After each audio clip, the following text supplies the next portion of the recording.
Je reviens sur ce garçon qui s'est permis d'attaquer notre papa,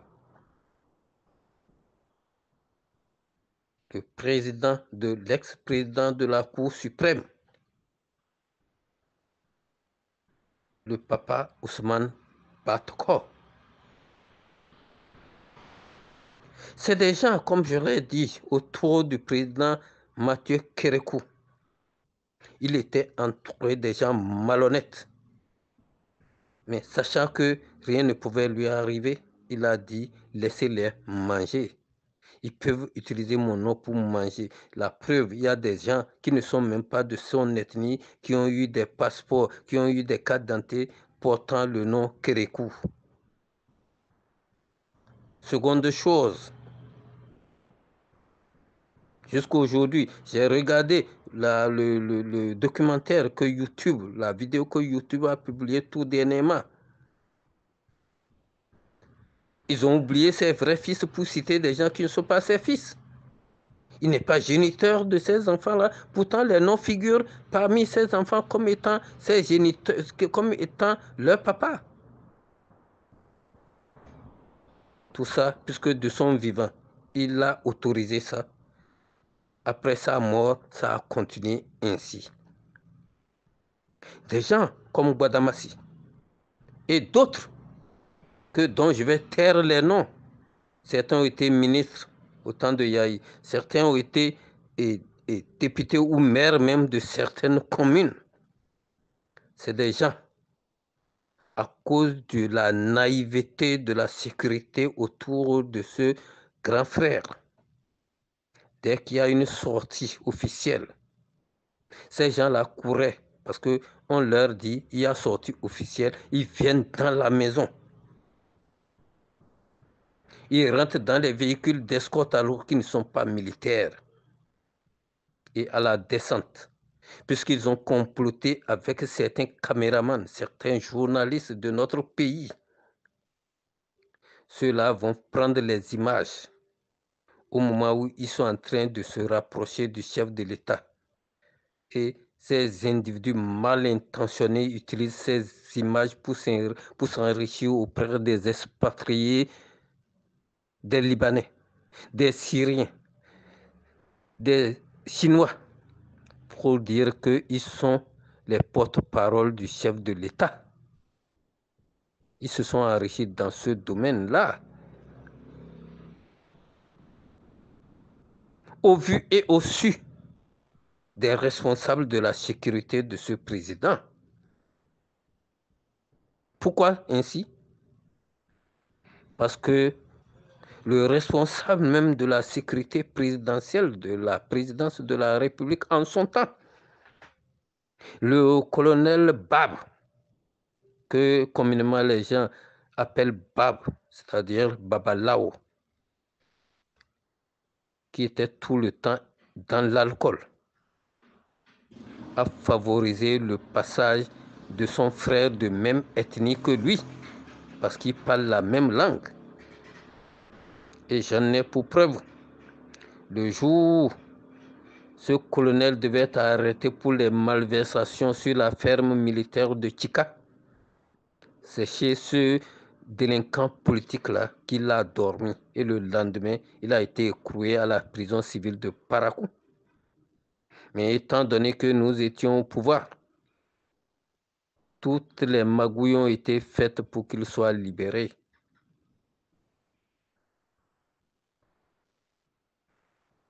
Voilà comment ces gens-là ont commencé par faire leur richesse. Sinon, il n'était rien dans Parakou. Nous l'avons observé. Son nom n'apparaissait nulle part dans cette ville où moi j'y travaillais. Ils ont œuvré à détruire la ferme militaire, agricole militaire de Chika. Il en fait partie puisque son frère était le chef. C'est pour cela qu'au moment où il a été convoqué pour être entendu au tribunal de Parakou, c'est sur ce délinquant politique-là qu'il a passé la nuit et le lendemain, il a été écroué. Aujourd'hui, c'est celui-là qui veut faire la morale. Mais mal lui en est pris. Parce que celui qu'il pense séduire en faisant toutes ces déclarations tapageuses, comme un autre fou qui parle avec les morts dans les cimetières, ils ont mal choisi leur cible. Parce que le président Talon, maître des lieux, qu'il pensait séduire, connaît ce système pour avoir souffert afin de gagner des contrats de fourniture d'intrants agricoles dans ce régime dont ceux-là profitaient. Donc, ils connaissent tout ce monde. Et il sait bien que tout ce qu'ils sont en train de dire aujourd'hui, quand il ne sera plus là demain, ils lui feront la même chose. Alors, moi, j'ai connu le président Talon à distance. Quand le chef de l'État le convoquait pour venir peut-être négocier la fourniture à crédit des intrants agricoles pour que notre agriculture cotonnière puisse prospérer. Mais je ne l'ai jamais approché, je ne lui ai jamais serré la main, mais je voyais comment les gens couraient autour de lui parce qu'ils attendaient quelques billets de banque. Aujourd'hui, il est chef de l'État. Et connaissant l'ancien système, connaissant comment lui transpirait pour avoir ses marchés, alors il le fait payer à ces individus et à leurs descendants ou bien à tous ceux qui ont collaboré dans ce système. Sans tambour battant, il a pu neutraliser les gens, la clique des Gbadamassi. Sans tambour battant, il a pu neutraliser la clique des Gbadamassi qui cherchent aujourd'hui à l'attirer dans leur piège. Mais demain, ces mêmes individus sans foi ni loi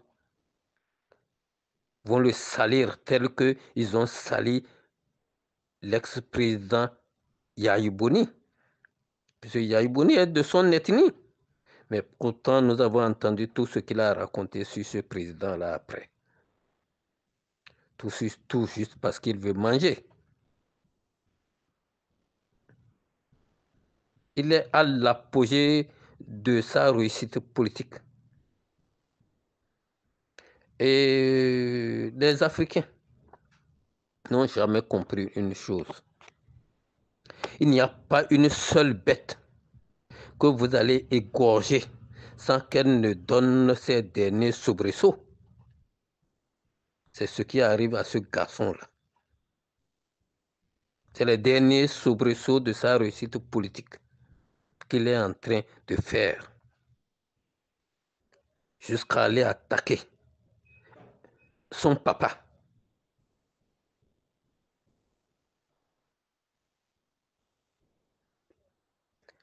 Quand un ignorant arrive à une ascension à laquelle il ne s'entendait pas, c'est le résultat auquel nous aboutissons ça. Nous sommes dans un pays où le faux domine le bon.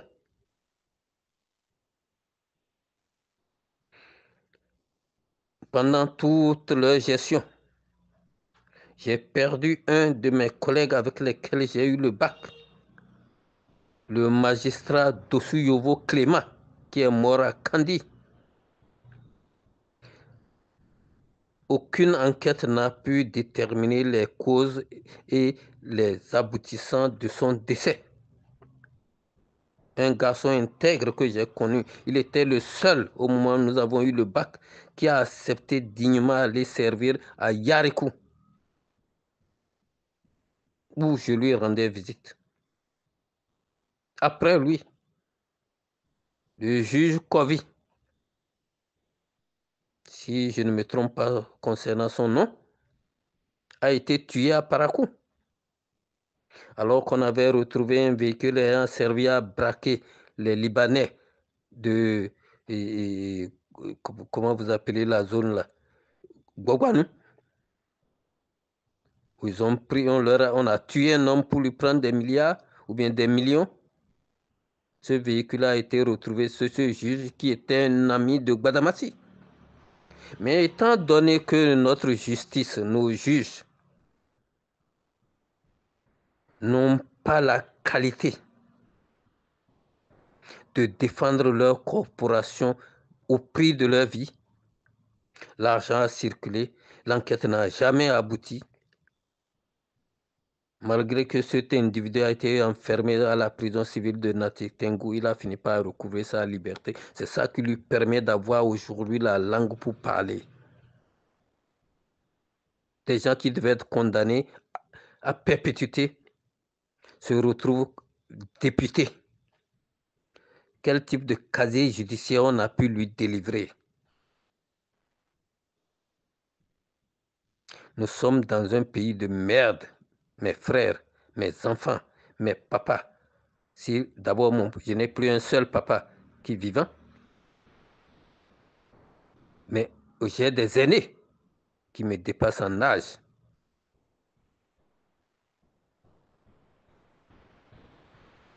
Néanmoins, je leur dois du respect.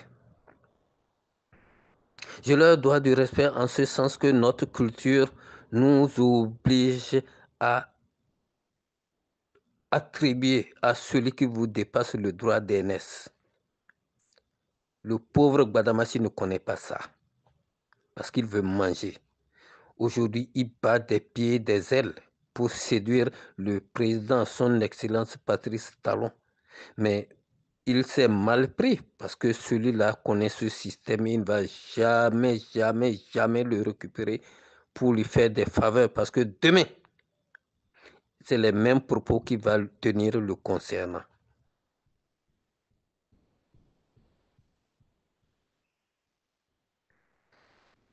Voilà des gens meurtriers dont la main est gantée de sang, qui s'érigent en donneurs de leçons.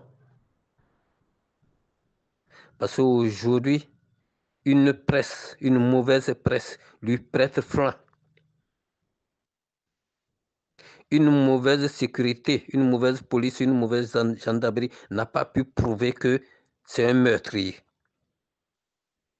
La preuve, à quoi pouvaient même nous attendre de ces gens-là? Un inspecteur de police avait été tué à son domicile à Cotonou.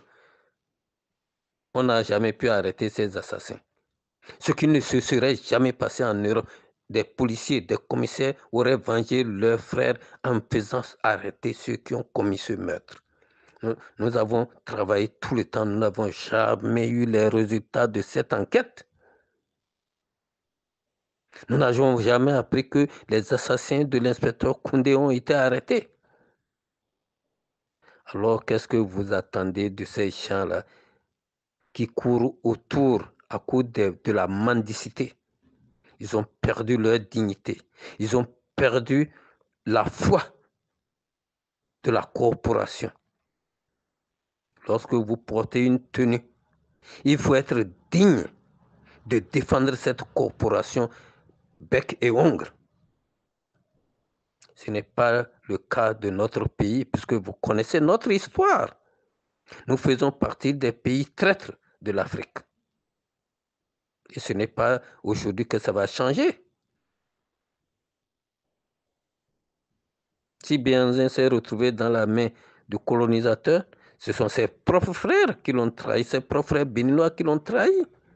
Si Kaba s'est retrouvé dans la main du colonisateur, encore que son corps n'a jamais été retrouvé, c'est grâce à ses frères qui l'ont trahi. Biogera, même chose. N'est-ce pas dans ce pays que nous avions appelé Dahomey que le premier protectorat français a été basé pour mater tout soulèvement dans les pays africains, en commençant par notre propre terre? Alors, Que voulez-vous que nos agents soient aujourd'hui, qui sont des descendants de ces traîtres-là, de ces lâches-là? Voilà notre histoire. Il faut que les enfants comprennent. Mais vous n'aurez jamais le bonheur, vous n'aurez jamais la bénédiction tant que vous serez souillés. Vous avez beau faire des enfants, vous avez beau avoir de l'argent, votre lendemain sera chaotique.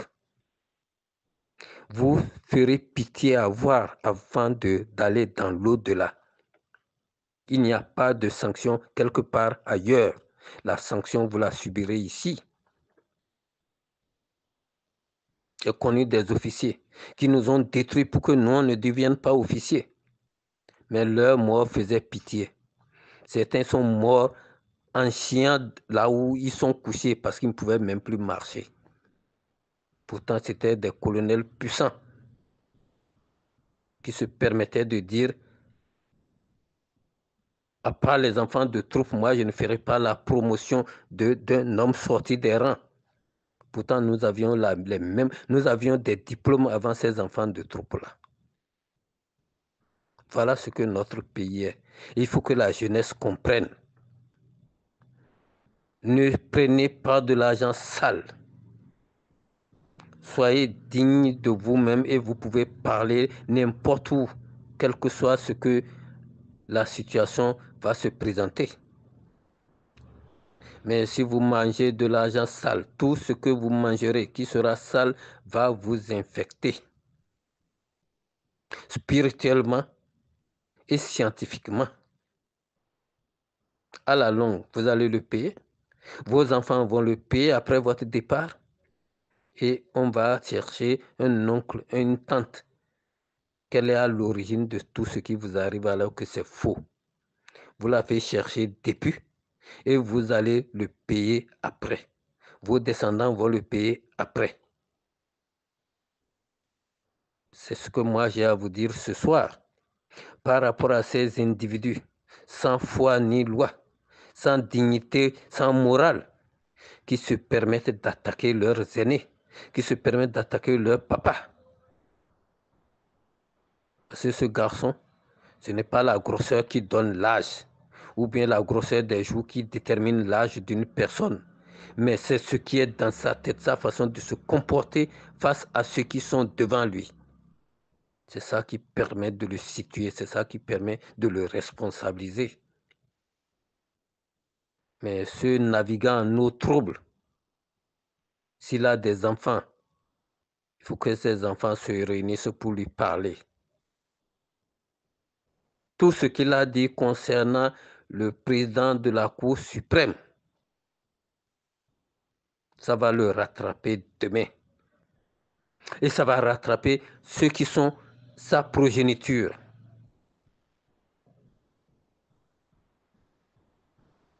Quand vous montez sur un arbre qui vous dépasse, vous allez mal tomber. Ça, c'est les lois de la nature. Ce n'est pas moi qui le dis, ce n'est pas Dieu qui le dit, mais c'est ce que nous sommes venus trouver et ça restera ainsi.